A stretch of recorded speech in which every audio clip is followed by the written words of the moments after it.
Today we're going to talk about shoulders. It's one of those injuries I get every single week, and for the past 10 years I've been working in the outpatient setting and the high performance setting, and I find these injuries coming back quite often actually. And my patients constantly tell me that they repaired the rotator cuff, we did the basic exercises, we go back to sport, but then as they compete and they get back into the high level that they've been training at, they find themselves coming back to my clinic room complaining that it doesn't feel quite right and it's never close to 100%. So these are the strategies I use with my patients and help them understand that the rotator cuff is just one piece of the whole system whenever I think about the shoulder. So let's get into it. So if you're here, you'll probably ask yourself this exact same question, right? Maybe you've tried all the usual stuff, the stretches, the ice packs, the hot packs, the basic shoulder exercises, but nothing gives you that long-lasting relief. It's incredibly frustrating, but you're definitely not alone. We're going into exactly why this common advice just doesn't cut it. So does any of this sound familiar to you? That sharp pinching feeling right at the front of your shoulder, or how that neck tension that just slowly creeps up and blossoms into a headache. Maybe just reaching overhead feels like a massive effort. You know, these aren't just random aches and pains. They're actually very specific clues that tell you that your shoulder system isn't 100%. Now, whenever we start talking about shoulder pain, the conversation almost always zeroes into one specific culprit. We've all been kind of trained to point the finger directly at the rotator cuff. And look, don't get me wrong, the rotator cuff is incredibly important.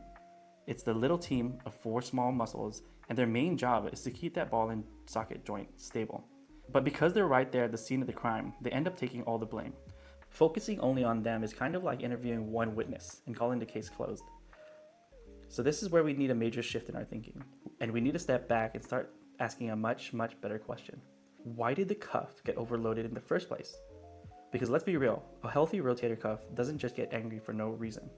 Answering this question is the real key to finding a solution that actually lasts. It means something else in the system is actually failing. When you only do rotator cuff exercises, you're just putting a patch on a leaky pipe, because real lasting shoulder health is not about one muscle group. It's about how 4 key players are supposed to work together in this really beautiful coordinated system. Okay, first up, we've got the powerhouse, the glenohumeral joint. This is probably what you imagine when you think of the word shoulder joint. It gives you this incredible range of motion, way more than any other joints in your body. But here's the catch, with all that freedom comes a ton of vulnerability, just by itself, so it's pretty unstable.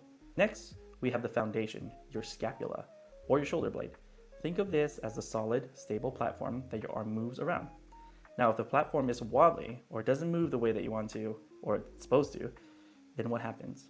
Well, the rotator cuff kind of freaks out and works in overtime just to keep things from falling apart. And that right there is a direct path to getting overloaded and painful. Then there's the engine, your thoracic spine, your mid-back. Now, if you're stiff here, let's be honest, who isn't? Especially nowadays, everyone's sitting in desks. You'd physically struggle bringing that arm overhead if you don't have a good mid-spine movement. Your body is smart though. It'll find a way to find that motion somewhere else. And it forces the shoulder joint to compensate and move in ways it's not entirely designed to. And that ends up leading to all kinds of irritations and strains. And finally, we have the accumulator, which is your daily load. You see, most shoulders don't actually happen because of one single bad rep at the gym. They are actually a result of hundreds or maybe even thousands of reps of these small inefficient patterns added up over time.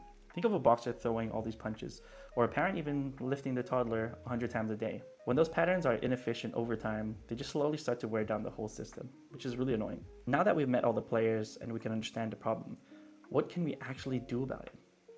Let's talk about the first practical step towards relief using this new system-based approach. It starts with 3 simple but powerful actions. First, get that engine running smoothly again, so start mobilizing your spine.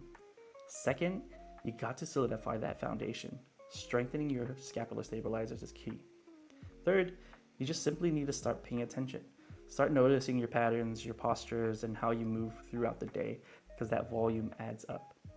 I promise you, making these shifts alone can make all the difference of how you experience your body.